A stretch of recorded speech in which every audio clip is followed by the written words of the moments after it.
In this video, you'll be learning how to create a VPC with Morgan's help. We'll both be conceptualizing and building a VPC throughout the next few videos. The idea of a VPC is similar to how you think of walls around a data center. In a data center, walls act as a boundary between the outside world and all of your infrastructure. A VPC in AWS acts the same way.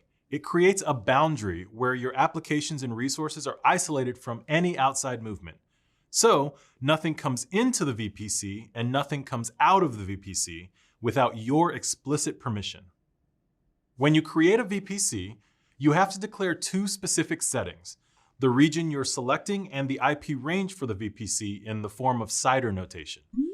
For our VPC, we'll be locating it in the region where the rest of our infrastructure will be, the Oregon region, and our IP range we'll say is 10.1.0.0/16. All right, so currently our VPC looks just like a box. Time to build the VPC. Okay, Morgan, let's build out a VPC for the employee directory app. I was hoping you could build us a VPC that matches this diagram. Sure, let's do it. If you're looking at the console, you'll first check to make sure that you're in the correct region by clicking on the upper right-hand corner. Seth mentioned we're going to run out of the Oregon region, so we'll go ahead and make sure that this says Oregon. Once we choose the right region, we can now build our network. You'll type in VPC in the service search bar, and that'll bring up your VPC dashboard for this region. From there, you'll click your VPCs and then create VPC. Now we'll have a few settings to configure. We'll put in the CIDR block, which is 10.1.0.0/16, and the VPC name, which we'll say is app VPC. We'll leave the rest as default, and then we'll click Create VPC. Easy as that. Okay, Seth, what's next? Nice, that was fast. After you create your VPC, you then divide the space inside the VPC into smaller segments called subnets. You put your resources, such as your EC2 instances, inside of these subnets. The goal of these subnets is to provide more granular control over access to your resources. So if I have public resources, like our employee directory app, that we want to be accessed over the internet, I could put these resources inside a subnet with internet connectivity. If I have more private resources, like a database, I could create another subnet and have different controls to keep those resources private. To create a subnet, you need three main things: the VPC you want your subnet to live in, which is this one, the AZ you want your subnet to live in this case, we'll choose AZA, or in other words, US West 2A, and then the CIDR range for your subnet, which must be a subset of the VPC CIDR range. For this, we'll choose the CIDR range 10.1.1.0/24. We'll call this our public subnet for public-facing resources. Then we'll create another subnet for our private resources.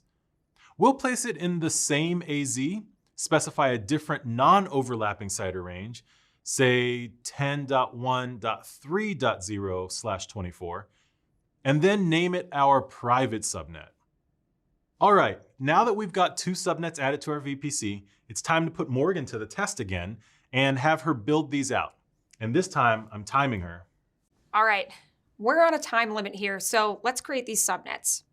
Let's go ahead and start creating the public subnet.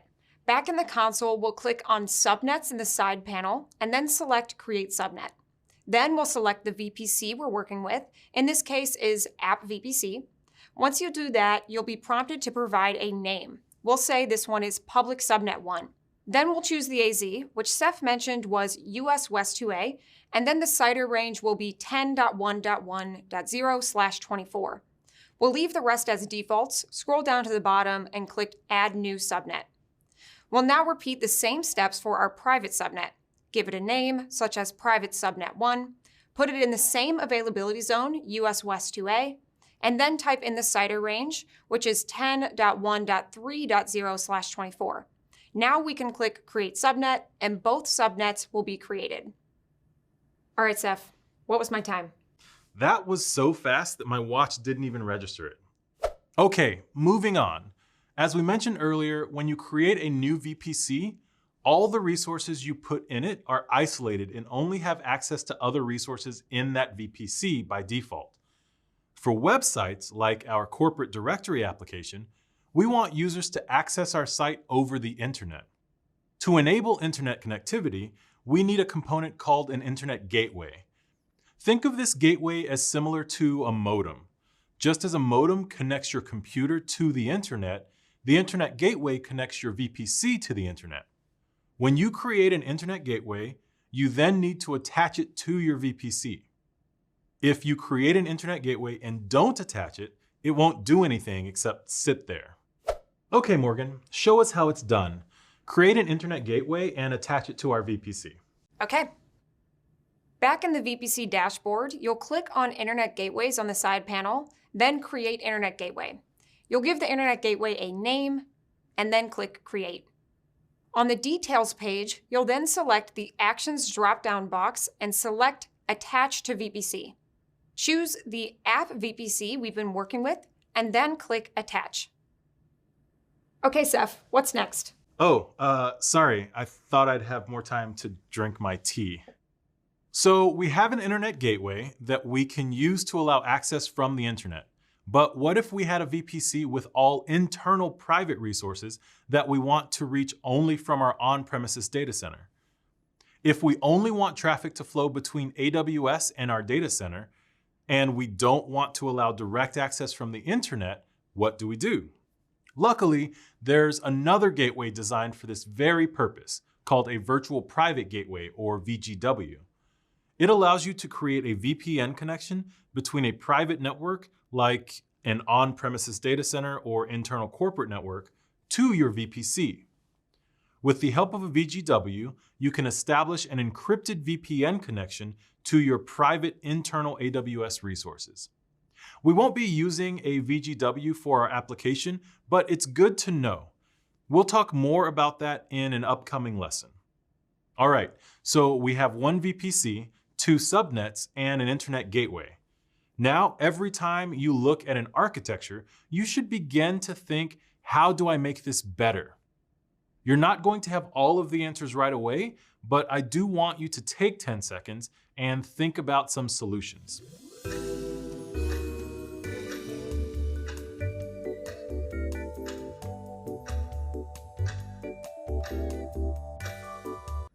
Okay, well, one option to make this better is the idea of having high availability.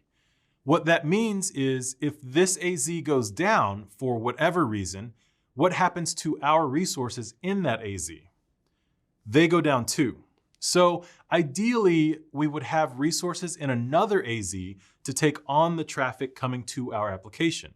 To do this, we'd need to duplicate the resources in the first AZ to the second AZ. So that means we'd need to create 2 additional subnets, each within another AZ, say AZB. As a best practice, you should always be using at least 2 AZs and hosting your resources redundantly. Morgan is going to build out some subnets in another AZ in the background for the rest of our demos. She's also going to launch an EC2 instance hosting our application in one of the public subnets. Sound good, Morgan? Sounds good. Okay, we'll see you in an upcoming video, this time with 1 VPC, 4 subnets across 2 AZs, and 1 running EC2 instance.